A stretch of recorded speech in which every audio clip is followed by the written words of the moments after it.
Ľudia vidia len pár minút. Ja viem, čo je za tým celý deň. Myslím, že mi dáte viacerí za pravdu.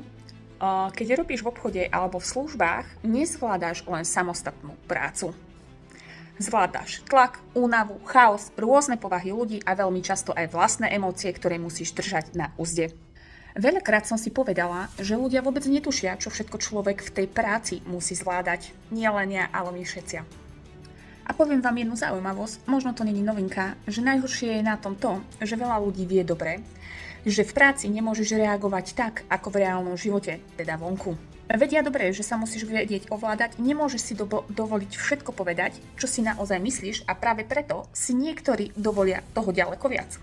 No a mňa potom napadne ako jediná vec, kde sa v ľuďoch stratila obyčajná ľudskosť. Viete mi vysvetliť, prečo ľudia majú vždy k všetkému blbé poznámky, povyšujú sa, sú nepríjemní a skúšajú ťa, koľko zvládneš?